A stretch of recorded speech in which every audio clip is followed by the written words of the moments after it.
ስለማላውቅ ነው መጫወቻ ያደረከኝ። አይ በብሉይ ኪዳን እግዚአብሔር ተሳስቶ ከነበረ አሁን ተጸጽቷል ልትይኝ ነው? እንደዛ ሊሆን ነው። አንተ እኔ ስለማላውቅ ከኔ ላይ አሁን በደንብ ልታወራ ትችላለህ። አላውቅም ግን ነፎይ ምናምን ብትሞክራቸው ጥሩ ነበረ ብዬ አስባለሁ። ወይ ደግሞ ከኔ አሉ። ኧረ ይፈራል። እኔ አይኔ ማየት ነው እንኳን ለራሱ ሲል ለአንቺ ምናምን ብሎ ሳይሆን ለራሱ ላለመዋረድ ሲል አይመጣም እኔ ጋር። ምክንያቱም ይዋረዳል እኔ ጋር ከመጣ። ጠይቀው ታውቃለህ? ለምንድን ነው የሚዋረደው? እሱ መጽሐፍ ልክ ነው። ቁርአኑ እናንተ ጋር ልክ ነው? ይሄ በጭራሽ አንድም ነገር እውነት አውርቶ ያውቅም አንድም ቀን ማለት ነው። እኔ ጋር አንቺ እስቲ ያው እኔ ጋር 1300 ሰው አለ። እዚህ 1300 ሰው ፊት መጥቶ እኔ ጋር የሚወያይ ከሆነ ያው ጥሪ አቅርቢለት። ይኸው ይሄ ልጅ እንዲህ እያለ ነው በይና ነገር ውስጥ። ኧረ በእናትህ በጣም ነው የሚናገረው። እሱም ቢያይልም እንትናን እንኳን አናግሮት ሄደ እንዲ ጎበዙን ሰውዬ ተብሎ በእናንተ እኮ እኔን ያናግረኝ እኮ ነው የምልሽ። እኔ እስኪ አሁን አቅም አለው ወይ ነው አሁን ሲጀመር እኔ ልዬ አይደለም ጨፍ ጋር ማውራት። ኤኒዌይስ ያኔ አሁን ልዬ አይደለም የኔ ሊጉ ሌላ ነው። ሰው ሆነ ገብቶሻል። እና አሁን እስኪ ላውራሽ ቀለል አድርገን እኔ እና አንቺ እናውራ። አሁን ተይው እሱን እኔ እና አንቺ እናውራ ቁም ነገር። ግን አሁን ጥያቄ እስኪ ያኔት አምላክ ፍትሃዊ ነው አይደለ? አምላክ ፍትሃዊ ከሆነ አራት ሚስት ለምንድን ነው የሚፈቀደው? እናንተ ጋር አልመለስክልኝም። በራሳችሁ በቁርአኑ አራት ሚስት አንድ ወንድ ለምንድን ነው የሚፈቀደው? በእናንተ ንገረኝ። በእናንተ እሺ ልመለስልሽ። አንድ ሚስት አግብቶ 3 ሚስቶች ጋር ሄዶ ከመማገጥ 4 ሚስቶችን ሚስት አድርጎ መያዝ የተሻለ ነው። ገብቶሻል? ምክንያቱም ስለምናውቀው ማለት ነው። 4 ሚስት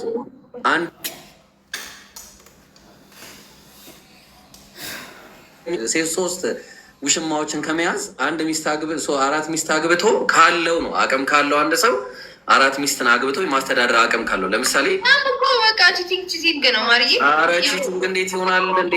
ቺቲንግ እንዴት እግዚአብሔር ቺቲንግ አሰርቷል እያልሽ ነው? አይፈቅዱም እኮ እግዚአብሔር ዳዊትን ሚስቶች ሰጥቶታል እያልኩሽ አይደል እንዴ? እና ቺት አሰርቷል እግዚአብሔር። አሁን እኮ እንደናንተ እንደራሳችሁ ሃይማኖት በእኛ እንደኛ እንድመልስልሽ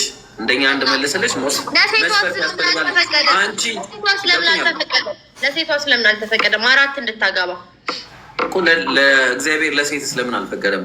ደብል ስታንዳርድ እኮ ነው ጥያቄው። አንቺ ያንን ጥያቄ ስትመልሽ ነው የሚመለስልሽ። ምክንያቱም ለዳዊት እግዚአብሔር ሲሰጠው ለምንድን ነው ለዳዊት ሚስቶች ብዙ ባሎችን ያልሰጠው? ለምንድን ነው እግዚአብሔር ለአንድ ሴት ከአንድ ሚስት ወይም ከአንድ ባል በላይ አይፈቀድም?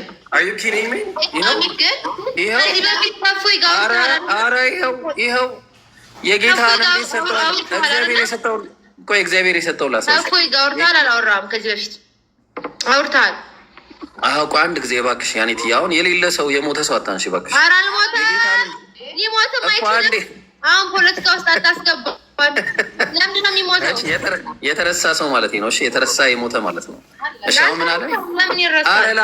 እሺ አንዴ እናውራ እዚህ ጋር የጌታህንም ቤት ሰጠ፣ የጌታህንም ሚስቶች በብብት ጣልኩልህ አለው እግዚአብሔር። ልብ አድርጊ፣ የሰው ሚስት ነው አምጥቶ የሰጠው ራሱ እግዚአብሔር። የጌታህንም ቅጣቱን አግኝቷል እኮ አይደለ? እግዚአብሔር ነው ሚስት የሰጠው እዚህ ጋር። እስቲ አይነሽን አሰሩ ያኔት እስቲ አንብቢ ምን ይላል መጽሐፉን። አንዴ ጥያቄ ኢብራሂም ከመጠየቅሽ በፊት እስቲ የእግዚአብሔርን ቃል እስቲ የእግዚአብሔርን ቃል ትመሩት ኢብራሂም አንዴ መልስልንማ። በእናንተ መጽሐፍ አይደለም የምንመራው። ግን ምን መሰለሽ ይህን ጥያቄ ስትጠይቂ ቆይ ያኔት ይህን ጥያቄ ስትጠይቂ ኤቲስት ሆነሽ ጠይቂኛል። ንስሐችን ኧረ ጉር ፈላው አረቺ ልጅ እንዲህ አይነት ጥያቄ አንድ ሰው ሲጠይቅ ወይ ኤቲስት ነኝ በይ መጀመሪያ። ኤቲስት ነኝ በቃ እንደ ኤቲስት መለስ። ምክንያቱም አንቺ ጋር ያለን ነገር እኔ እንዴት ትጠይቅኛለሽ? ለምሳሌ እንዴት የሆነ ነገር ልፈልግ እስቲ ለምሳሌ ከአንዳችሁ ግን ደግሞ ትጣሉብኛላችሁ በኋላ። እሺ አሁን እንዴት ሴት ሆንሽ ብዬ ብጠይቅ እንዴት ሴት ትሆኛለሽ አንቺ ብለሽ ጓደኛሽ ብጠይቅ እፎየት ነው ያለው እሺ ኧረ በልሽ የለም እሱ የተረሳ ሰው ነው። እኛ ቤት ጭራሽ ደፍሮ የማይመጣ ሰው ነው። አሁን እየመጡ ያሉ ሰዎች በቃ ሰው ተስማምተው እንዳይኖር ጥላቻ እንዲያድር ነው እየመጡ ያሉት እንጂ ለማፍራት እያደረገ ያለው እፎይ እንደዛ እያደረገ ነው። ትክክል ነው። እና ምን ይላል እኮ እንደዛ እያደረገ ነው እኮ ነው የሚሉሽ። አላየሽውም? አንብቢው። እንደዛ ነው የሚሉት። አሁን አዳምጪኛ እንዴ። የጌታንም ሚስቶች በብብት ጣልኩልህ አለ እግዚአብሔር። ማን የሰጠው ይንን? ሚስቶቹን ማን ሰጠው ይላል? የጌታንም ሚስቶች በብብት ጣልኩልህ አለ ያው እግዚአብሔር። አየሽው? በቃ ይህንን ልተውልሽ። እንደውም እሺ ቀለል አድርጌ እግዚአብሔር ፍትሃዊ ከሆነ እስኪ እንደው እንደ ሴት ሳይሆን እንደ ሰው መልሱልኝ። እኔ በቃ ከዚህ በኋላ አልጠይቅሽም። እንደውም ይኸው ዘሌዋውያን ምዕራፍ 21 ቁጥር 16 እንደው ይህ መልሱልኝ። በቃ እግዚአብሔር ሙሴን እንዲህ ብሎ ተናገረው አለ። በደንብ አዳምጡ። ለአሮን እንዲህ ብለህ ንገረው፣ ከዘርህ በትውልዳቸው ነውር ያለበት ሁሉ የአምላኩን እንጀራ ያቀርብ ዘንድ አይቅረብ አለ። እነዚህ እኔ ቤት እንዳይመጡ አለ እግዚአብሔር። እነማ? እነ እውር፣ አንካሳ፣ አፍንጫ ደፍታታ፣ ትርፍ አካል ያለው፣ እግረ ሰባራ፣ እጀ ሰባራ፣ ጎባጣ፣ ድንክ፣ አይነ መጭማጫ፣ እከካም፣ ቋቁቻም፣ ጃንደረባ፣ ነውረኛ ሁሉ አይቀርባል። ማንቦል ለመንፈስ ቅዱስ አሁን እፎይን ለመተካት የሚደረገው ነገር ነው እየታየኝ ያለው። ኢብራሂም ኧረ እናቱ መጽሐፉ የሚለውን ነው እያነበብኩልሽ ያለው። ኢብራሂም ምን መሰለህ፣ ይሄ ያስማትባል፣ የአምላክ ቃል ያስማትባል አይደለም። እኔ አሁን እውቀቱ ስለሌለኝ ነው እንደዚህ እየጠየከኝም ያለው። ኖ ዌይ ከማን እንዴት አምላክ ፍትሃዊ ከሆነ ያኔት ቀለል አድርገን ለምን አናወራም? አምላክ ፍትሃዊ ከሆነ እውር እኔ ቤት እንዴት አይምጣ ይላል?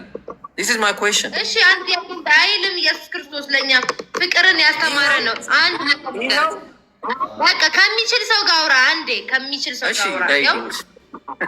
ያው ይጠይቅህ። እሺ ልጠይቀው። እሺ ተመለሰልኝ። ልጠይቀው። አቤል ሰላም ብያለሁ። እውር ለምንድን ነው የማይገባው?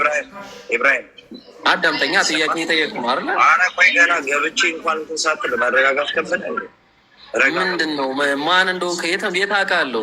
ማረጋጋው ምናምን ቆይ የት አውቃለሁ? አረ ቆይ ሰላም ሰላም ይፈቀዳል? ሰላምታ በእናንተ ሙስሊሞችን ይቻላል? እሱን ላሳየህ እንደማይቻል ሁለተኛ ዮሐንስ መልእክት ምዕራፍ 1 ቁጥር 9 ላይ ይኸው ለሚወጣ ሁሉ በክርስቶስ ትምህርት ለማይኖር አምላክ የለውም፣ በክርስቶስ ትምህርት ለሚኖር አብና ወልድ አሉት። ማንም ወደ አንተ ቢመጣ ይህን ትምህርት ባያመጣ በቤታቸው አትቀበሉት፣ ሰላም አትበሉታል። እኮ ገባኝ። አይ ምንድን ነው እንትናና ጥያቄን ይመልሳል። መጀመሪያ ጥያቄን አቤል ሰላም ብያለሁ። አይ ሰላምታውም እንደማይፈቀድ እግረ መንገድ ልንገር ሰላም ብያለሁ። አቤል እንዴት ነህ? ይሰማል? ይሰማል።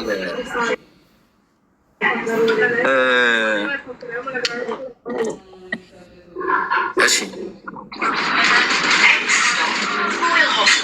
ይሰማል? ኧረ እየሰማሁ ነው። አሁን እሺ አንተ ምን ታድርገው? እሺ አንተ ምን ታድርገው? ለምን ነው የምትማረገው? I'm asking you a question and you gotta answer the question, brother. ስለዚህ መለስ ጥያቄው አየው። አሁን በመጀመሪያ ጥያቄውን መልስላቸው ለልጆቹ መልስላቸው። ጥያቄ ሆነ አባ በአንዴ ዝም በል አንተ ዝም ማለት አችልም እኮ። ለምሮ ሚዩት አድርግ የምትለኝ ለምሮ ሚዩት ማለት ዝም በል። እሺ ዝም በል እኮ ኢየሱስ። እሺ ይኸውልሽ በመጀመሪያ አሁን ምን ይደረጋል መሰለሽ እኮ መልስ በለዋ። መጀመሪያ ስማ ጥያቄውን መልስ በይዋ። ጥያቄ ነው የምፈልገው።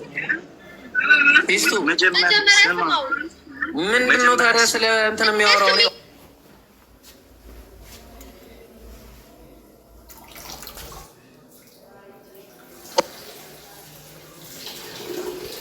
መጀመሪያ ጥያቄውን ትመልሳለች ሳመልስም ስለማትችል ነው።